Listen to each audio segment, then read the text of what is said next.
काजी कौनो पसंद ऐली? हमके तो कौनो लेकी पसंद नहीं ऐली। हमरा के तो सगरी पसंद बाड़ी सा, बाकी कोनो मिली हाँ नानू। का का कहता नी? अरे हमार मतलब ई बा कि हमारा पसंद कैला से का होई, तोहरा देवर के नु पसंद आवे के चाही। लो आ गई ना बाबू, पूछ लो नहीं से।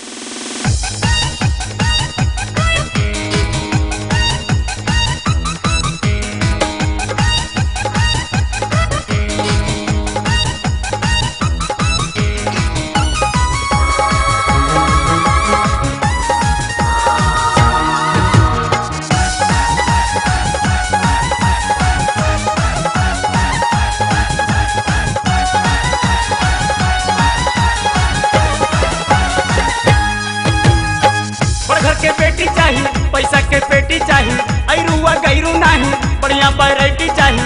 बड़ घर के बेटी चाहिए, पैसा के पेटी चाहिए, ऐरुआ गैरू नहीं, बढ़िया वैरायटी चाहिए। हंसी बोली बतियाई के मुस्की मारे वाली कमेटी चाहिए।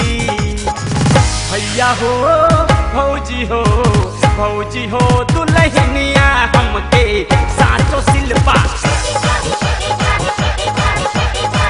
भौजी हो दुल्हनिया हमके सिलवा सेटी जैसन चाही। भौजी हो दुल्हनिया हमके साचो सिलवा सेटी चाही।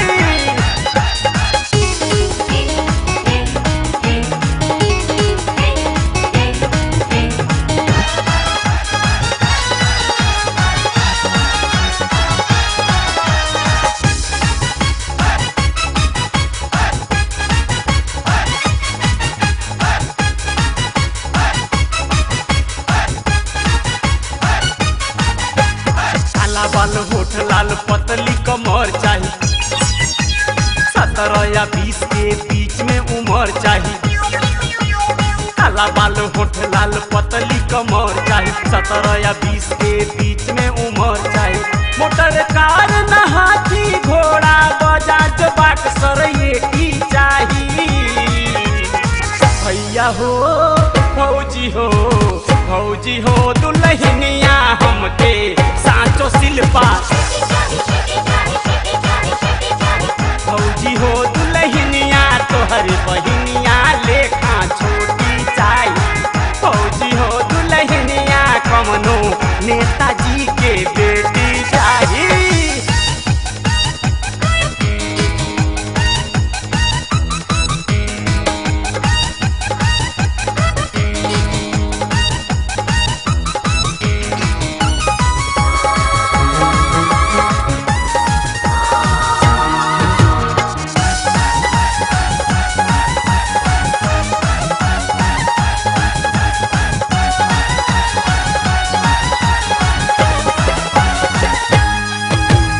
भोजपुरी कम अंग्रेजी बतियावे, पास होके बीए भले खाना ना बनावे। भोजपुरी कम अंग्रेजी बतियावे, पास होके बीए भले खाना ना बनावे। दिल के राज उ खोल के धो दे, बोलियो कर चकलेटी चाहिए।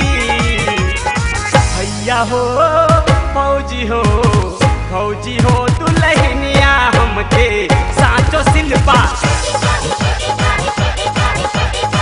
फौजी हो दुल्हनिया हमके जैसे मैंगो फ्रूटी चाहिए।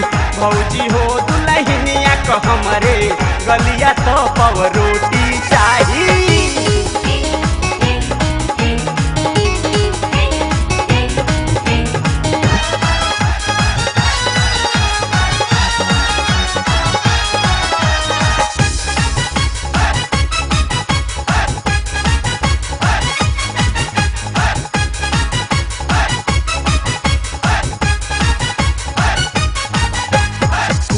मिजाज बाटे मुंबई शहर के, हवा खाई अतुल संगे जुहू के लहर के। फुलहा मिजाज बाटे मुंबई शहर के, हवा खाई अतुल संगे जुहू के लहर के। दिन के लेके चले अकेले घूमे वाली बॉम्बे बीटी चाहिए। भैया हो फौजी हो, फौजी हो दुल्हनिया हमके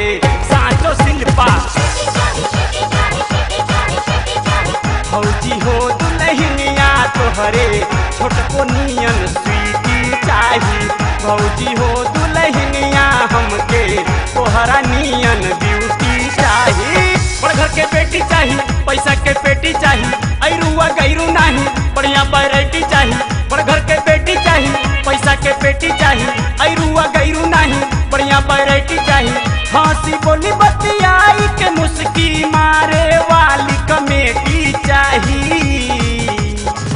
भैया हो भौजी हो दुल्हनिया हमके